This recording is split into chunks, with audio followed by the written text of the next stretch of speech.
Soral, merci pour votre courage et votre travail, que ce soit vos livres, vos conférences ainsi que vos vidéos. Je triche un peu, je n'ai non pas une, mais deux questions. 2021 sera l'année du bicentenaire de la mort de Napoléon Bonaparte.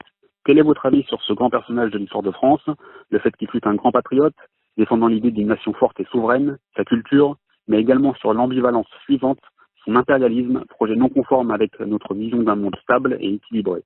Il est à noter également que son épopée est peu couverte par les programmes de l'éducation nationale. Deuxième question, personnage contemporain, Elon Musk, fondateur de PayPal, acteur du secteur automobile avec Tesla, l'aérospatial avec SpaceX, ou encore Neuralink qui souhaite développer l'homme augmenté afin de contrer les dangers de l'intelligence artificielle. Génie sans limite, savant fou ou simple entrepreneur audacieux, quel est votre avis sur ce personnage qui, parfois, ne semble pas être totalement en harmonie avec nos élites mondialistes? Citons par exemple son refus du vaccin ou ses critiques envers Bill Gates. Ben là, il y a deux questions qui n'ont rien à voir. Alors déjà, Napoléon, il faut toujours pareil analyser les personnages, les épopées par rapport à l'histoire et à l'histoire, à la longue histoire. Napoléon ne peut pas se comprendre sans la Révolution française. Napoléon, il hérite de la Révolution française, qui est un formidable chaos et le formidable avènement de forces nouvelles qui ont été libérées, qui est effectivement ce passage, cette sortie de la comment dirais-je, de la tripartition, de la monarchie théocratique, avec une espèce d'énergie qui se déploie, qui est notamment l'accession des roturiers au poste supérieur dans l'armée, qui donne un coup de fouet de virilité qui va beaucoup faire pour les victoires napoléoniennes, puis la conscription, il ne faut pas oublier, puisque l'égalité citoyenne permet d'avoir des armées de 300 000 hommes gratuites, alors que les monarchies, elles, payent des mercenaires, tout ça. Donc il faut comprendre que Napoléon hérite de la Révolution. Et en fait, il fait des guerres en permanence pendant, on va dire, de 1790 à Waterloo, donc à 1815. C'est quand même 25 ans de guerre permanente, parce qu'en fait, ce sont quelque part, il n'a pas le choix, ce sont des guerres d'une certaine manière défensives, parce que dès lors que la Révolution française déclare par son modèle même la guerre à toutes les monarchies d'Europe sont obligées de détruire ce modèle alternatif qui va séduire d'ailleurs les intellectuels, les nationalistes, les progressistes, etc. Donc en réalité, les guerres, d'ailleurs on le voit dès le départ avec Valmy, les guerres napoléoniennes sont des guerres de contre-attaque au départ. Et puis après, ce sont des guerres de contre-attaque qui se mettent à gagner. Et après, il y a toute la dimension où des gens poussent aussi Napoléon. On voit d'ailleurs que Robespierre est contre aller trop loin dans ces guerres de contre-attaque, en disant qu'on ne peut pas propager les idées de liberté à coups de baïonnette. Les discours de Robespierre sont très très intéressants là-dessus. Et on voit que c'est un type, c'est vraiment l'âme de Jean-Jacques Rousseau qui s'exprime à travers ses discours, pour ceux qui disent beaucoup de conneries sur Robespierre. Et à un moment donné, c'est le même principe qu'Hitler, c'est que à l'époque, la France est le pays le plus peuplé du monde, ce qui lui permet de mener une guerre permanente contre 5 ou 6 monarchies, on va dire, qui lui sont opposées, mais c'est maintenir en permanence une armée de 300 000 hommes pendant 20 ans. Ce qui veut dire que par ces guerres napoléoniennes qu'on ne peut pas attribuer qu'à Napoléon, mais qui sont la conséquence en fait de la Révolution française qui déclare la guerre au monde ancien, c'est les idées nouvelles, la France, au niveau démographique, est saignée à blanc et ne s'en est jamais remise. Je crois que le Français de base, le soldat de base entre 1790 et si on regarde un siècle après, on le voit par la conscription, il a rétréci de 10 centimètres. C'est-à-dire qu'on a vraiment eu un génocide quelque part de la race française par ces 20 et quelques années de guerre permanente, avec en plus Napoléon a inventé comment dirais-je, la conscription, l'armée de masse, et a changé l'échelle des batailles. À l'époque, c'était 10 000 mercenaires qui se battaient contre 10 000 mercenaires. Lui, il arrive avec des hordes de 300 000 bonhommes. C'est pour ça aussi qu'il gagne. Il y a la stratégie et puis il y a le nombre. Alors après, qu'est-ce qu'on peut mettre au crédit de Napoléon? Si on réfléchit bien, après Waterloo, la France est plus petite qu'elle ne l'était avant Napoléon. Mais bon, comme je vous dis, on ne peut pas séparer ça de la Révolution française. C'est le dernier, on va dire, c'est le bouquet final et c'est le dernier sursaut de la France comme maîtresse du monde. À partir de Waterloo, la France ne sera plus que l'obligée de l'Angleterre pour freiner la montée de l'Empire allemand, on va dire. Hein, si on veut simplifier, c'est ça. À partir de Waterloo, le rôle de la France, c'est de servir d'auxiliaire à l'Angleterre dans son combat contre l'Allemagne. Et on verra que ça donne De Gaulle, hein, par exemple. Il ne faut pas trop rêver, hein, c'est ça. Hein. Et donc, qu'est-ce qu'on peut mettre au crédit de Napoléon? Par contre, c'est tout son travail d'organisation nouvelle de l'État français, notamment le Code civil, puisqu'effectivement, il a modernisé, et en ça, il a accompagné la logique des Lumières, hein, il a modernisé l'État français pour passer de la monarchie, avec tous ses archaïsmes charmants d'ailleurs, à quelque chose de moderne qu'on appelle, nous, quand on veut être critique, le jacobinisme, mais qu'en fait, un saut en avant de modernité et de rationalité. Donc, ce qu'il faut mettre au crédit de Napoléon sur la longue durée, c'est pas son épopée guerrière qui finalement, puisqu'il finit par perdre et faire perdre la France et l'amoindrir considérablement, même si on peut pas lui donner la responsabilité totale de ça, puisqu'il a hérité d'une situation qui l'obligeait à la guerre permanente. Et il faut toujours faire un parallèle avec Hitler. Finalement, Hitler, c'est la même épopée que Napoléon. Il lutte contre les familles régnantes de son époque, qui sont la communauté qu'on n'a pas le droit les nouvelles féodalités financières. Et il essaye de vaincre l'Angleterre, il n'y arrive pas. Donc il se dit qu'il faut qu'il prenne Moscou. Et il y arrive presque, mais il n'y arrive pas quand même. Et les parallèles sont quand même énormes entre les deux personnages. Deux caporaux marginaux, puisque l'un est autrichien et l'autre est corse. On peut faire quand même un parallèle incroyable entre les deux. Hein, voilà. Mais ce qui reste je vous dis, ce qui reste d'Hitler, c'est un sujet tabou et j'en sais rien, je me suis pas trop posé la question.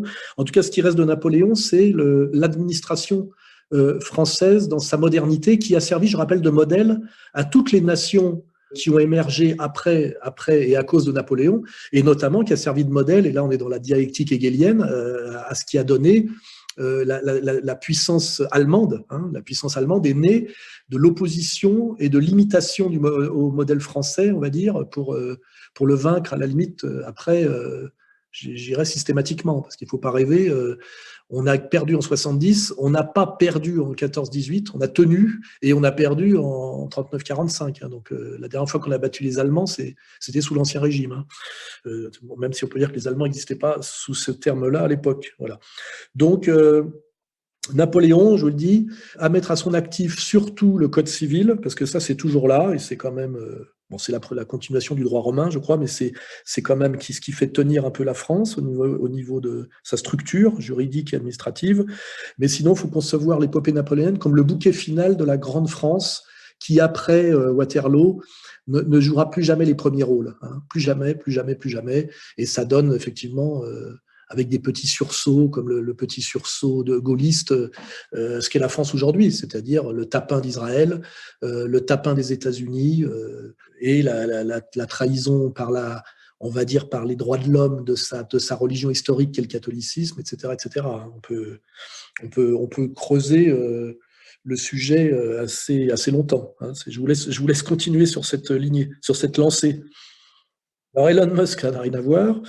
Alors Elon Musk, effectivement, c'est celui qui a servi de modèle au film Iron Man. Hein, c'est assez amusant. Alors qu'est-ce qu'on peut dire? On peut dire que, en apparence, il pourrait ressembler aux autres héros là de la modernité qui seraient Bill Gates ou Zuckerberg, mais il y a quand même des différences profondes. Et c'est pareil, c'est toujours là qu'il faut aller chercher pour voir pourquoi il est différent. Déjà, c'est pas un Américain, même si aujourd'hui, je crois qu'il est naturalisé américain. Il est africain du Sud et canadien. Donc déjà, il vient d'un autre monde que ceux qui tiennent le haut du pavé des GAFA, qui sont issus en général des Américains de la Silicon Valley. Ce qui veut dire qu'il est un peu en concurrence avec eux. Il vient pas tout à fait de leur matrice et je pense qu'il représente plutôt le big tech de demain, alors que les autres, en fait, c'est la big tech d'hier. Hein. En réalité, la Silicon Valley, sa grande époque, c'est 70. Hein.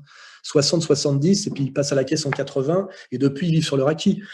Et aussi, quand on étudie tous ces personnages, ce n'est pas, contrairement à Bill Gates et à Zuckerberg, ce n'est pas ce qu'on appelle une légende, c'est-à-dire une fabrication pour donner l'idée que le monde et la domination mondiale est le fruit de héros avec des épopées héroïques dans le domaine des affaires, puisqu'on est dans le monde de la bourgeoisie, alors qu'en fait, Zuckerberg est un guignol qui est mis là pour faire illusion.